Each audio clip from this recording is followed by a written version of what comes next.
उत्तर भारत के एक छोटे से गांव में एक विशाल और प्राचीन महल स्थित था। इस महल को राजा का घर कहा जाता था। यह महल अपने अजीबोगरीब इतिहास और रहस्यमय घटनाओं के लिए प्रसिद्ध था।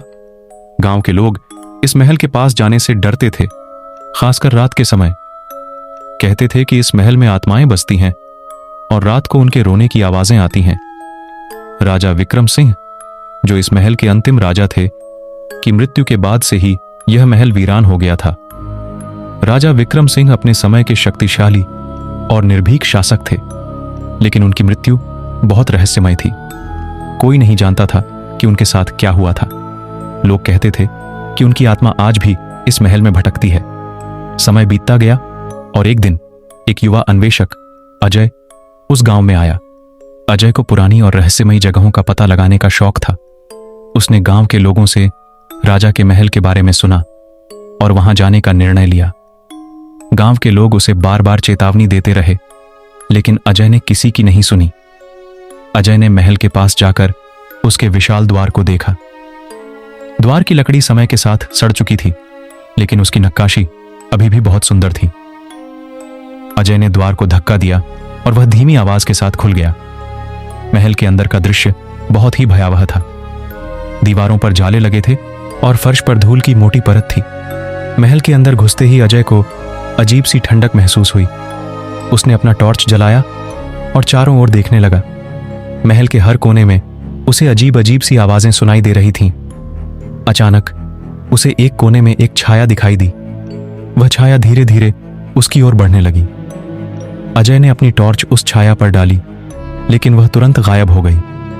अजय को यह समझ में नहीं आया कि वह क्या था, लेकिन उसने ठान लिया कि वह इस महल के रहस्य को सुलझाकर ही रहेगा। वह महल के अंदर और भी गहराई में चला गया। उसे एक पुरानी किताब मिली जिस पर धूल की मोटी परत छड़ी हुई थी। अजय ने उस किताब को उठाया और उसकी धूल साफ की। किताब के पन्ने बहुत पुराने थे और उन पर कुछ अजीबोगरीब संकेत बने हुए थे। अजय ने किताब को ध्यान से पढ़ना शुरू किया। उसमें राजा विक्रम सिंह के समय की घटनाओं का विवरण था। किताब के अनुसार राजा विक्रम सिंह एक बहुत बड़े खजाने का मालिक था, जिसे उसने महल के किसी गुप्त स्थान पर छुपा दिया था। लेकिन खजाने के साथ एक भयानक श्राप भी जुड़ा हुआ था।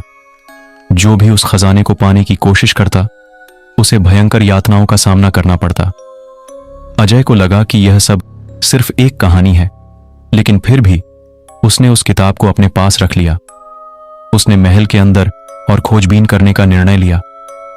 महल के भीतर उसे एक सीढ़ी मिली जो नीचे तहखाने की ओर जा रही थी। अजय ने सीढ़ी पर कदम रखा और धीरे धीरे नीचे उतरने लगा। तहखाने में घना अंधेरा था और अजीब सी गंध आ रही थी।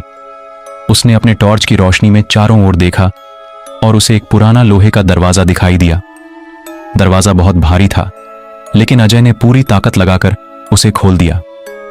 दरवाजे के पीछे एक विशाल कमरा था, जिसमें चारों ओर सोने और चांदी के सिक्कों के ढेर लगे थे। अजय की आंखें चमक उठीं। उसने किताब में लिखे श्राप की परवाह नहीं की और खजाने के पास चला गया। जैसे ही अजय ने खजाने को छुआ, अचानक कमरा हिलने लगा। दीवारों से अजीब सी आवाजें आने लगीं और एक भयानक ठंडक कमरे में फैल गई। अजय को ऐसा लगा जैसे कोई अदृश्य शक्ति उसे रोकने की कोशिश कर रही हो। उसने जल्दी से खजाने के कुछ सिक्के अपने बैग में डाले और बाहर भागने की कोशिश की, लेकिन दरवाजा अचानक बंद हो गया और अजय फंस गया।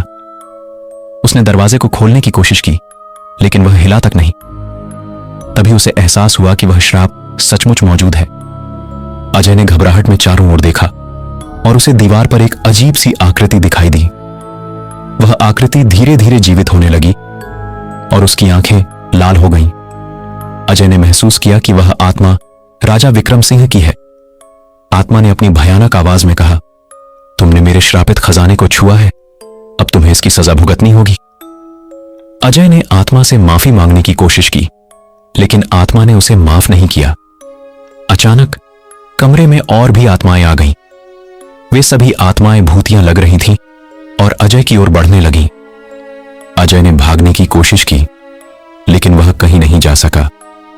आत्माएं उसे चारों ओर से घेरने लगीं और उसने जोर जोर से चिल्लाना शुरू कर दिया। अजय ने हिम्मत नहीं हारी और उसने अपने बैग से किताब निकाली। उसने किताब के पन्ने पलटे और उसमें एक मंत्र देखा। उसने तुरंत मंत्र पढ़ना शुरू किया। जैसे जैसे वह मंत्र पढ़ता गया, आत्माएं धीरे धीरे गायब होने लगीं। लेकिन राजा विक्रम सिंह की आत्मा अभी भी वहीं थी और अजय पर हमला करने की कोशिश कर रही थी।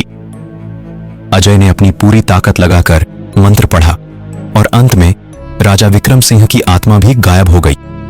दरवाजा अचानक खुल गया और अजय बाहर भाग गया। उसने महल को पीछे मुड़कर देखा और उसने महसूस किया कि वह अब सुरक्षित है। अजय ने गांव लौटकर वहां के लोगों को अपनी कहानी सुनाई। गांव के लोग उसके साहस और बुद्धिमानी की तारीफ करने लगे। उन्होंने महल को सुरक्षित रखने के लिए वहां एक मंदिर बनवाया और राजा विक्रम सिंह की आत्मा की शांति के लिए प्रार्थना की। अजय ने महसूस किया कि उसने न सिर्फ एक रहस्य सुलझाया है, बल्कि गांव वालों की भी मदद की है। उसने खजाने के कुछ सिक्के गांव के विकास के लिए दान कर दिए और वहां से अपने अगले अन्वेषण के लिए निकल पड़ा। इस प्रकार राजा का घर अब केवल एक भूतिया कहानी नहीं रहा, बल्कि एक साहस और बुद्धिमानी की मिसाल बन गया।